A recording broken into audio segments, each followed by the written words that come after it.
been going for you? I would think what affects preparation probably the most is just the time in between when we played last.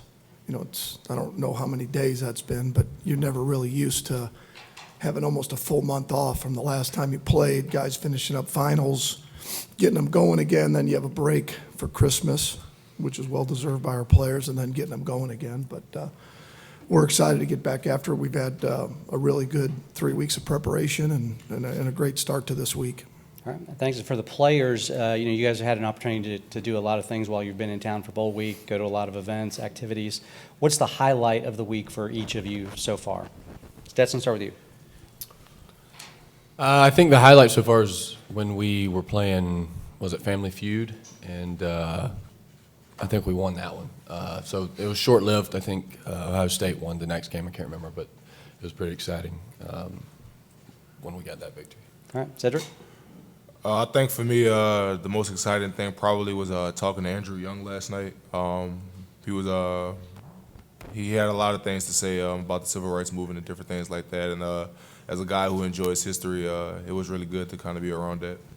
Awesome. Appreciate that. All right. We'll go ahead and go right into questions. Raise your hand, please.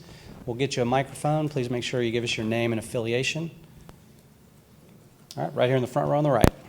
Yeah, Brooks Austin, Dogs Daily. Coach Monken, I'm just curious. We can all see Brock's extremely versatile, but could you talk to the mental bandwidth it requires to know that many different positions and play that many different positions in your offense? Well, we've had this conversation since I've been here about Brock and what kind of worker he is, attention to detail, the mental toughness that he has, and he's really developed in a lot of areas. And it's a credit to him. It's a credit to his upbringing and his family. And, like I said, there's a lot of things you can do with him. He's outstanding with the ball in his hands. He's got an elite catch radius, ability to compete to go get the football. And, he's meant a lot to us in terms of this year, in terms of with having AD out and his ability to make plays. Let's go down here, halfway back on the right. Sarah Spencer with the AJC. My question's for Stetson. Stetson, when you look at this Ohio State defense, what stands out to you about it and just what that defense does really well and how you guys will have to kind of counteract it? They, first of all, they have really good players and they execute their system. They try to cause havoc. They can come from a lot of different places. They do their assignment, and in order for us to be successful, we have to do ours. That's trusting, Sed whenever he's making the calls and, talking to him. But at the end of the day, they've got a really good football team. We've got a really good football team. And it's going to come out down to who executes better on Saturday. Next, all right, we're going to go halfway back on the right side. Jed May with UGAsports.com. This is for Coach Monken and Sedrick. And you guys' view, what has allowed the offensive line to develop and really seem like play some of its best football over the last month and a half of the season?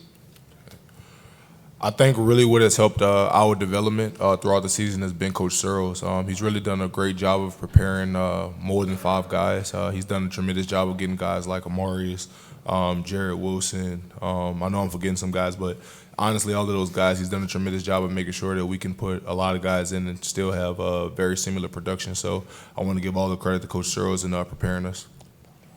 I think it's, first of all, it's having good players. Okay, you got to have good players. If you have good players that work their butts off every day, have elite attention to detail, they're going to continue to get better. And I think we have to remember that, Broderick hadn't played a lot of football till this year. Sed was a 1-year starter. Tate was out all last year. Amarius Mims hadn't played a lot of football. Xavier Truss was not a starter before. Devin Willick had not played a lot of football. So I think if you've got the right guys that have talent, that are elite in terms of attention to detail, and will try to play physical every week, they're going to continue to improve. Okay, over here, Jeff. Jeff Schultz of The Athletic. Stetson, what has Todd Monken meant to you personally, and how's he helped develop you and support you? A ton. I feel like I've before he got here, I didn't really understand football. It was weird, even in 2020. Didn't really know what was going on. I guess I knew what play was called. Other than that, I don't really know how to describe it, but it's just the countless meetings. Maybe I'm a slow learner, but finally it did start clicking. Whenever he'd tell me the same thing, 20 for the 20th time, and look at me like I was, like, why do you not do what I just tell you to do? Right? I'm your coach, and so just repetitive, just doing that. I think that honestly the most important thing that he's done is just stay consistent. Be there, because we do have a lot of knuckleheads who need time and reps and all that stuff to learn, and so he's not very. Sometimes he's not very patient, but he's very consistent, and we hear the same thing every single day. And eventually, you're going to start doing things right if you hear that every day. All right, over here on the left side, Justin. This question's for Stetson. I'm Justin Felder with Fox 5 Atlanta, and I got a quick follow-up if I could. This time last year, we were asking you a ton of questions about your flip phone. Have you taken any steps this year, cell phone or otherwise, to block out the noise? No, not so drastic as that. No. And just a quick follow-up, if I could. Coach Smart's talked about it before, your desire to prove people wrong, right, and the chip on your shoulder. Does that stay there even with a Heisman invite and a national championship ring and an SEC championship? And if so, how do you keep that as a motivating factor for you? It's never been a chip on my shoulder or a prove people wrong. It's hard to describe, but I don't think of it that way, right? Because I don't know, but I just want to be the best I can be, and if I'm not, then I start to, be like, I don't know, I don't like it. And I love football, and I want to play football. Heisman ceremony was very, that was a huge honor. That's not why I play, so that's not going to change the way I play, So we've got a game to win, and we got to prepare like it, otherwise we won't. So. All right, next one right here in the front row on the right. Evan Kroll with Dogs Daily. Sedrick, being the center and kind of the quarterback of the offensive line, a large responsibility falls on your plate. When you study this Ohio State defensive front, is there one player in particular that you kind of enjoy watching or just keeps coming up and reoccurring? One thing that comes up a lot on film is that all of them do their job extremely well. They play really well together in the system. And, of course, guys flash. The media gives a lot of guys attention. But one thing I see about this defensive front seven is really that they all do their jobs collectively together. Nobody's a blinking light. Nobody's trying to be this big guy. Everybody's collectively working together. And that's huge. That's why they're so, good and why what they're doing is working. So really what I've seen on film is that they all just do a really good job together, like working for one common goal. All right, over here on the left, Zach. Hey, Stetson, Zach Klein from Channel 2 here in Atlanta. In every great Hollywood script, the hero overcomes a low point or some adversity. For you, what was it, and who'd you lean on to get through it?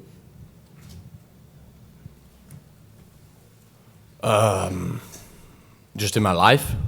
Your journey into Georgia football. That's, there was a lot of up and downs, when I wasn't playing, and then when I was playing, I didn't play well enough, and then I wasn't playing again, and, all those things. As far as leaned on, I didn't really, I talked to people who made me feel good, but then at the end of the day, I realized that, yeah, this makes me feel good, but if I want something to change, then I got to stop leaning on anybody. I got to go do something to change it.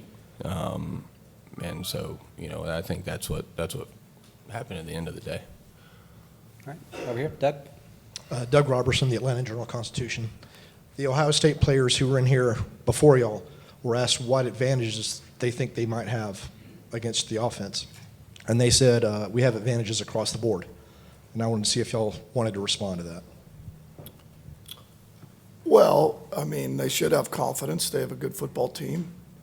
I'm not going to sit here and say that we think in terms of this X, Y, and Z, we have advantages. We have a good football team. I mean, and our tape proves that. Their tape proves it. So at the end of the day, we got good football players. They got good football players. At this point, it's going to come down to execution. It's going to come down to our preparation that leads up to this, and it won't come down to whether we think we have advantages or we don't think we have advantages. Because at the end of the day, when both teams have good players, it's it's going to come down to doing the little things well and execution. All right. Stetson, do you see any advantages that they have? That Ohio State has? Yeah. Yeah, certainly. I don't really want to get into the particulars right now, but obviously they were undefeated until the last game of the season. It's hard to do that, and we were too last year until we lost to Alabama, and then we ended up winning it all. So we certainly are not taking Ohio State lightly. They've got, like they said, they've got advantages all over the board, and so we're gonna have to go play football. Yep. Sedrick? I think the biggest thing I would like to just focus on is that, like Coach Monken said, we both have good players on each side, and it really is going to come down to execution. I really have a lot of respect for Ohio State, the program, and everything that they stand for, but I also have a lot of pride in Georgia football. So we just really look forward to continuing to prepare and just go out there and competing. All right, very good. We'll go right here on the right. Yeah, Brooks Austin, Dogs Daily. It's a question for both Stet and Sedrick. I'm just curious, a unique relationship between quarterback and center. Maybe speak about how one has lessened the burden or maybe the workload on Saturdays between the other and how the relationship has developed. Honestly, I don't think it's less by either. I think it's more of a trust that each guy will get the job done, and also a connection in knowing that if he tells me something or I tell him something, there's no ego. It's nothing against you personally. It's all for the betterment of the team. And I think understanding that genuinely the time that we've spent outside of football, it comes into play. And I really enjoy playing, next to this guy right next to me. So at the end of the day, we both just try to make sure we get our job done and trusting each other for the team. It's. You just kind of find that mold where you're not, it happens smoothly, and I don't think we may have dropped 2 snaps. In practice, and it works, and like Seth said, nothing's personal, nothing's I don't. If he makes the right call, then he makes the right call, and it does not matter. And Sed's done a great job of growing and learning and becoming a smarter football player and a better football player. So I can lean on him more. I can trust him more, and I can just say little things, and then he responds, and I know what that means, right? It just comes a little shorthand, easy speak, but that comes with time. And why are you laughing? I don't know. It's been a pleasure and an honor playing behind him. So. All right, right here, Sarah. Sarah Spencer with the AJC. For Coach Monken, how have you seen your offense grow and develop over the course of the season to now put you guys in the position you're in today? I don't. We went through last year, we lost George, and it forces you to adapt, and then, you lose AD early in the year, and you're forced to adapt, and luckily, we've got other good players. Probably the most constant we've had is these 2 guys right here, because the epicenter of what you do is your center and your quarterback. They make it go. They're the ones that communicate up front. So those 2 guys have been the reason we've been where we're at, along with everybody else, and the continued improvement of the O-line, the consistency there. But it's hard for me to pinpoint because in my mind, averages just make you feel good, at the end of the year. What's going to matter most Saturday is that we score, we don't turn it over. It won't matter what we've done really up till this point other than, our execution, how we practice this week, and be able to put it on the field Saturday night. All right, next, all the way in the back on the right. Dean Legge from Dog Post. Todd, when y'all for lack of a better term, benched Stetson after the Jacksonville game a couple of years ago. What was his sort of journey like that you saw in that almost 10 months before he really took back over? Well, it's a complete credit to him and really nothing to do with me. All we did was try to bury him for the couple of years he was here, and all he did was continue to fight and compete and had every reason to say, you know what, I'm gone in today's day and age of the portal and guys leaving. He didn't do that. He wanted to be a Georgia Bulldog, wanted to be the quarterback for the Georgia Bulldogs. I think that we've come out the other side probably better collectively. He's very prideful, and we wouldn't be where we're at without him. And collectively, we've improved. I've done a better job of coaching him. He's done a better job of accepting that part of it. He always had talent, always had ability. We talked about it last year getting ready for Michigan. There was a back and forth about Stetson and JT, and all I said was just look at the film. Just look at the film and the plays he's made. And even this year, look at the plays that he's made to get us where we're at. And, sometimes you don't always make the right decision. We're human too in terms of who we play. And then you got to reverse course and say, you know what, we're wrong. This is the guy. All right, next row 3 over here, Justin. Stetson, it's Justin from Fox 5 Atlanta. It's not like you guys play any small games. They're all in front of 75, 80, 100,000 and on national TV. But some of your biggest games have come on the biggest stages. Playoffs last year, the opener, SEC championship. What is it about the biggest stages that brings out often the best in you? I don't know. I think I don't know. I understand the importance of it. Maybe. I don't know. And again, if there's no choice, it's easy, right? I mean, if you don't give yourself another choice than to play well or win, then you don't have another option, and you don't waste any time looking for that option. You spend all your time looking to win. So that's kind of how I think about it. All right, over here, Charles. Todd, Charles Oderman, Associated Press. To follow up again on Stetson, he's often self-critical, but when he says that when he started with you that he was a guy who didn't understand football, what would you say about that, and where would you say he's made the most growth? Well, I think he's overplaying that way, way, way too much because I'm sitting here. The reality is Stetson is a very, very football smart player. I guess maybe I had to win too many but Stetson's a very smart player. He loves football. I mean, he sits in there, studies it, will be in there late. He wants to know everything about what we're doing, how to do it better. He's one of the rare guys at this level that you can be quarterback controlled, and he can run it. He can get us in and out of plays. He can see it. Has a fantastic football mind. So to say that, like I said, that's unfair to himself. It's unfair to his preparation and what he's done.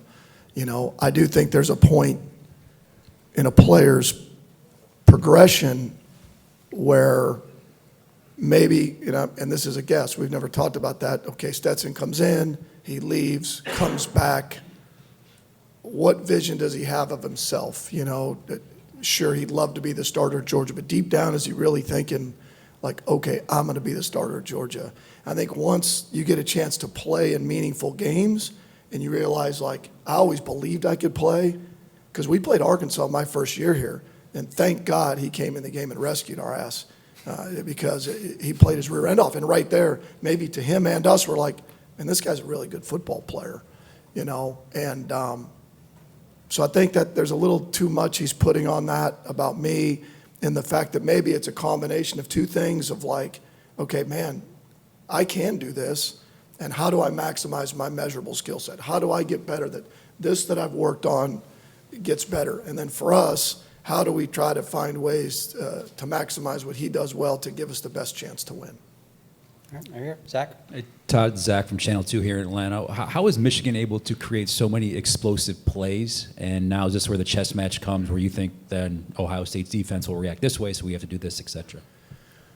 Oh, a couple of the plays at the end of the game came when they were trying to stop the run. So it's kind of hard, the game was kind of in the point where they had to get a stop, and they got a couple of long runs. But early in the game, they went 0, and they missed a tackle on a hitch route. They were a second away from getting a sack, and they missed a tackle, and he went the distance. And then, they had defenders run into each other one time on a wheel route. They caught him in a cloud coverage and hit across the field, race route. So, they were able to take advantage of, I guess you'd call it sometimes a miscue by the defense or some play action. But again, the game is really simple. I mean, it's really, how do we be explosive? How do we not turn it over? How do we get on third downs? Do we score touchdowns in the red zone? And do we not, get lost yards plays that put you behind the chains? And they did those things. They were able to be explosive. They didn't turn it over. They held Ohio State at times, so it gave them a chance to continue to plug ahead. So, they're no different than any other team you play. Is if you're not able to be explosive, you're going to have a hard time scoring. It just worked out in that game that Michigan hit some plays that gave them a chance to be explosive. And that's in games we've had success against, unless we've been significantly better. If you don't find ways to be explosive, you're going to have a hard time scoring points. All right, halfway back on the right over here. Todd Cameron with The Athletic. Ohio State has a lot of depth up front at the defensive line. They have a lot of talent on the edge. Just what do you see from their edge rushers on film that stands out? Well, they're long and rangy. And I think the one thing, they're twitchy inside. I know you're talking about their outside guys. They create issues with their looks. So you have to be careful to not chase ghosts, but you have to be prepared because they're not afraid to pressure you. As these guys said earlier, from the field, from the boundary, different players pressuring you, so you have to be dialed into what looks they're giving you, but definitely their edge guys can create issues. Again, like any team that we've played in the past that have had really good players up front, the best way to be able to negate that is to be able to run the football, be able to get the ball out of your hands, be able to protect, chip when you can. And if we're able to do that and not be in long yardage situations or get behind, then it doesn't eliminate really good players, but it limits their ability to affect the game. That happened last year against Michigan. We got ahead early. We were able to run the football. We got it out of our hands. Against LSU with their edge guys, that's the key to it. Otherwise, those guys can really disrupt the game. All right, next question right here in the front on the right. Coach Monken, a lot has been made of these Georgia practices over the past few years, but the bottom line is that there's a work ethic and player empowerment that is kind of unrivaled across the college football landscape. In a week like this where emotions can be heightened, what sense of comfort do you take as a coaching staff knowing that these players are going to come out and be accountable for each other in that practice setting? Well, I think the biggest comfort you take is watching your guys work. We can only go by what we see. You recruit good players, you have a structure and a system, and then you go to work. And like I tell the offensive staff, I can't call plays that I don't see during the week work. I mean, that's a rarity. So the looks that we get by the scout group and our execution gives you confidence to call it. And the exact same thing is true with your players. Is anybody that says, well, I'm not really a practice player, doesn't play. That makes no sense to me, because I can only go by, in our staff, by what you do every day and how you work and gain the trust of your player, your teammates and the coaches as to when you put them on the field. And when that occurs, then you have a lot of faith of what the product will look like, because you've seen it every day and the work they've put in. Because when you have talent and they play their rear ends off and they work and have attention to detail, the game's just a byproduct of that. All right, time for one or two more. Anybody? Where are we going next? Last chance for questions. Okay, right here in the front row on the right. Coach, and I guess you can answer this too, Seb, being an offensive lineman. When they have edge rushers like that are so prone to get upfield and get after the quarterback, I guess how much does the play action impact that? And maybe how do you attack that in the run game? Take advantage of it, rather.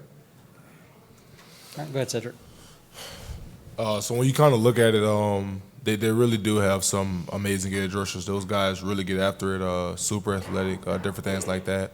And as far as like the run game, you really just have to focus on what's the staple of what we believe in. one of the things that we believe in here is running the ball. So no matter how athletic or no matter how gifted or God gifted somebody may be, you have to do everything in your might to fight, to stand on what you believe in. And as the offensive line here at Georgia, we genuinely believe on, being tough guys, and doing everything that we can to help this football team win. So despite everything that they may possess, you have to give everything you have for this team, because it is everything. This G is everything that we play for, everything that we work for. So despite their God-given talent, we have to go out there and give our all. Coach? Yeah, I mean, they got good players. I mean, we got good players. They got good players. Let's go. I mean, it is what it is. We played teams that have good players. They played teams that have good players. And, it comes down to, how we prepare and the plan that we put together for our guys to give them the best chance to be successful. And like I said, they've got good players.